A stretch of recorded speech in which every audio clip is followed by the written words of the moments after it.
இப்போ நம்ம அனைவருக்கும் வணக்கம். இப்போ நம்ம அம்மம்மா கிச்சனில் வந்து கோதுமை இட்லி எப்படி செய்யறதுன்னு பார்ப்போம். அதுக்கு ஒரே அளவு உள்ள ஒரே டம்ளரில் உளுந்து ஒரு டம்ளர், இந்த அரிசி எடுத்துக்கோங்க, வெள்ளை அரிசி வேண்டாம், இந்த சம்பா மாப்பிள்ளை சம்பா இதுக்கு பேர் ரெட் அரிசி, இந்த அரிசி எடுத்துக்கோங்க. அதே மாதிரி கோதுமை, எந்த கோதுமையாக இருந்தாலும் பரவாயில்ல, ரேஷன் கோதுமையாக இருந்தாலும் பரவாயில்ல, எந்த கோதுமையாக இருந்தாலும் பரவாயில்ல. இதால் ஒரு கரெக்டாக ஒரே டம்ளரில் 3 போட்டுக்கணும். நான் இப்போ இங்கே பாருங்கள், இதில் நான் கோதுமை, இது அரிசி, ரெட் அரிசி, இது உளுந்து ஊற வச்சு 4 மணி நேரம் நான் ஃப்ரிட்ஜில் கொஞ்சம் வச்சுருந்து, உளுந்து இதெல்லாம் ஃப்ரிட்ஜில் வச்சு, நான் மிக்சியில் அரைக்கிறதுனால ஃப்ரிட்ஜில் வச்சுருந்து தான் ஊற வச்சுருக்கேன். நல்லா கழுவிட்டு 4 மணி நேரம் ஊற வச்சுருக்கேன். ஊற வச்சுட்டு இப்போ நம்ம ஃபஸ்ட்டு உளுந்து போட்டு அரைச்சி காமிக்கிறேன். நான் மிக்சியில் தான் அரைக்க போகிறேன் உளுந்து.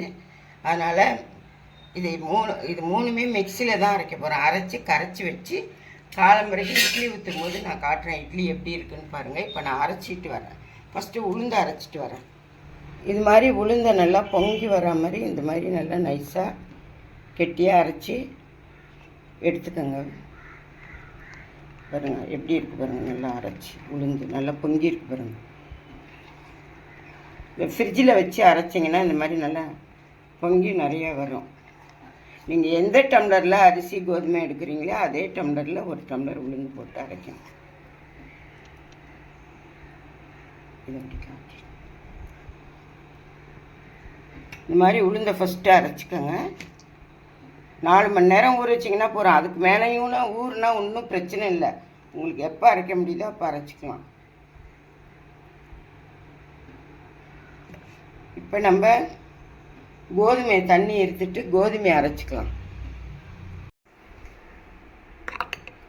கோதுமையை எந்த அளவுக்கு அரைச்சிக்கோங்க, ரொம்ப நேக அரைக்க வேணாம், கொஞ்சம் குறகுறப்பாக இந்த அளவுக்கு அரைச்சிக்கோங்க. இப்போ நம்ம அடுத்தது அரிசி அரைக்க போகிறோம். இந்த அரிசியை நான் ஒரே ஒரு வாட்டி தண்ணி ஊற்றி அப்படியே கையை போட்டுலாம் பண்ணாமல் சும்மா அப்படியே அலசிட்டு ஊற்றிட்டு அதுக்கப்புறம் தண்ணி ஊற்றி ஊற வச்சுருக்கேன். நம்ம கோதுமை அரைக்கிறதுலாம் இந்த தண்ணியே ஊற்றி அரைச்சிக்கலாம். இந்த தண்ணியே ஊற்றி தான் நான் அரைச்சிருக்கேன். இப்போ மீதி இதை அரைச்சிட்டு காட்டுறேன்.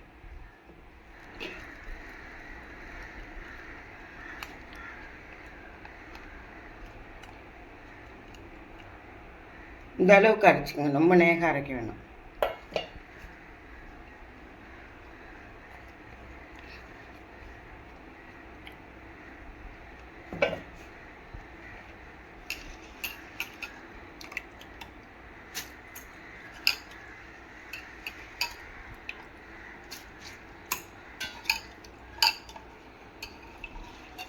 இந்த அரிசியில் அவ்வளோ ஒரு நன்மை இருக்குது.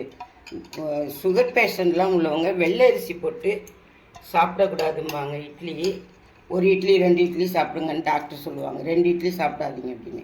இந்த இட்லி நம்ம வயிறுக்கு தேவையான அளவு 4 இட்லி 5 இட்லி கூட சாப்பிட்லாம். இந்த அரிசி போட்டு நம்ம கோதுமை ராகி இதெல்லாம் போட்டு அரைச்சி சாப்பிட்லாம். நான் ராகி இட்லி அடுத்த வீடியோவில் ராகி இட்லி எப்படி போடுறதுன்னு காட்டுறேன். இதை நம்ம அரைச்சிட்டு வந்துடலாம்.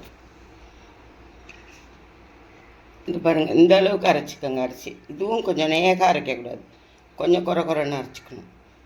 ஏன்னா இந்த அரிசி கொஞ்சம் இட்லி வளன்னு இருக்கும். இது மாதிரி அரைச்சா நல்லா மல்லிகைப்பூ மாதிரி பொசுன்னு வரும். அதுக்காக தான் கொஞ்சம் இந்த அளவுக்கு அரைக்கணும். இதே மாதிரி கோதுமையும் அரைக்கணும். இதே மாதிரி உளுந்து மட்டும் நல்லா தான் அரைச்சி போடணும்.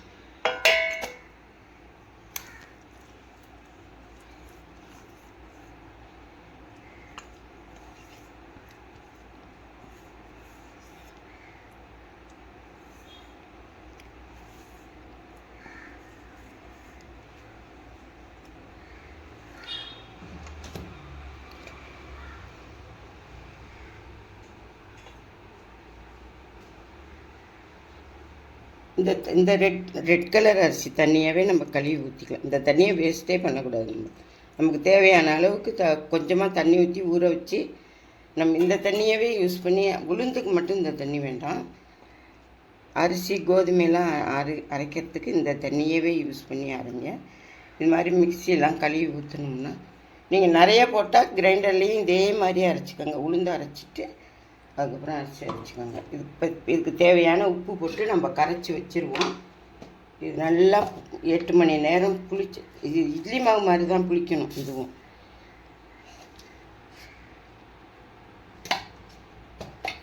புளித்ததுக்கப்புறம் நம்ம இட்லி ஊற்றி நான் இட்லி எப்படி இருக்குன்னு காட்டுறேன். இது நல்லா கரைச்சி வச்சுருவோம். நல்லா இந்த மாதிரி கெட்டியாகவே கரைச்சிக்கோங்க, தண்ணியாக கரைக்காதீங்க. இது புளிச்சு வந்ததும் கொஞ்சம் உப்பி நல்லா மேலே வந்துடும். இப்போ இட்லி ஊற்ற நல்லாயிருக்கும்.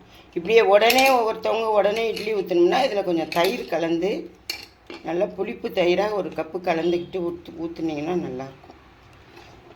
புளிக்க வேண்டாம் அப்படின்னு நினச்சிங்கன்னா.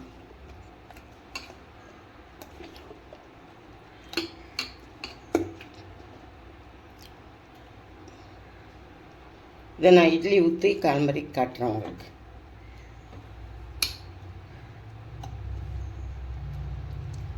ரொம்ப நேரம் புளிக்க வேணாம், ஒரு 8 மணி நேரம் புளிச்சா போகிறோம். 8 மணி நேரம் கூட தேவையில்லை, ஒரு 6 மணி நேரம் புளிச்சா கூட போகிறோம். நல்லாயிருக்கும் இட்லி. பொசுன்னு மூடி வச்சுருவோம். இப்போ நம்ம அரைச்சி வச்ச மாவு 6 மணி நேரம், 8 மணி நேரம் வேண்டாம், 6 மணி நேரம் நான் புளிக்க வச்சுருக்கேன். இப்படி பாருங்கள், நல்லா புளிச்சிருக்கு பாருங்கள். 6 மணி நேரத்தில் நம்ம இதை இப்போ இட்லி ஊற்றிடலாம். இட்லிக்கு ரெடியாக இருக்குது.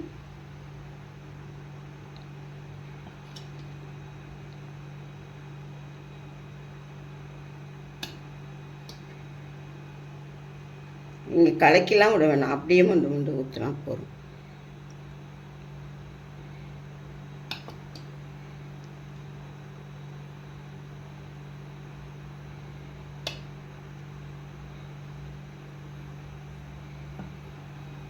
நம்ம இப்போ வேக வச்சிடலாம்.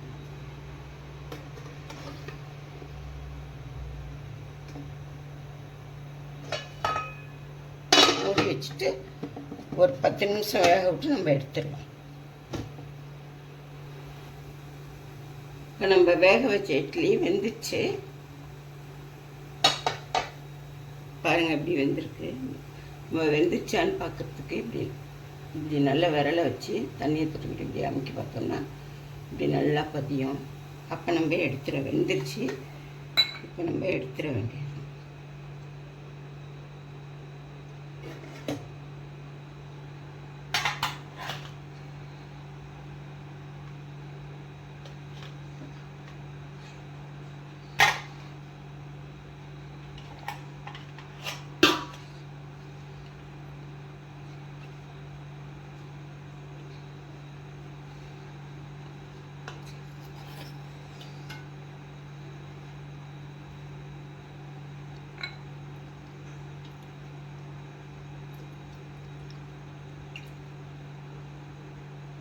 துணியில் ஒட்டாமல் வரும், அதுக்காக நம்ம பின்னாடி கொஞ்சம் தண்ணி தெளிச்சுக்கிட்டு எடுத்துட வேண்டியது.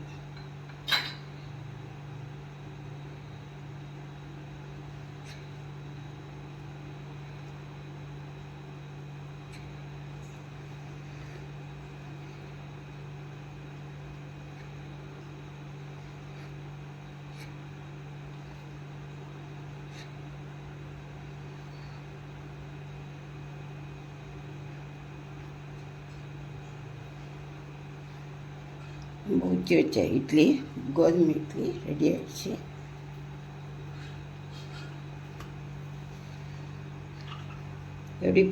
எப்படி நல்லா இருக்கு பாருங்கள், புசுன்னு பக்குவமாக.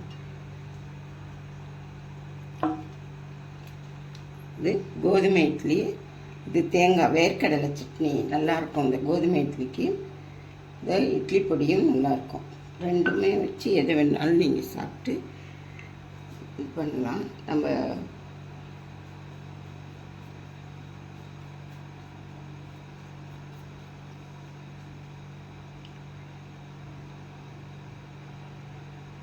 பாருங்கள் எப்படி இருக்குன்னு, மல்லிகைப்பூ மாதிரியே.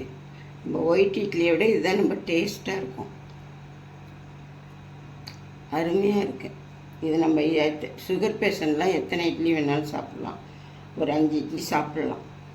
வெள்ளை இட்லி 1 2 தான் சாப்பிட்ணுன்னு சொல்கிறாங்கல்ல, அதனால் நம்ம கோதுமை இட்லி இந்த மாதிரி பண்ணி சாப்பிட்டு ஆரோக்கியமாக இருங்க. தேங்க்யூ.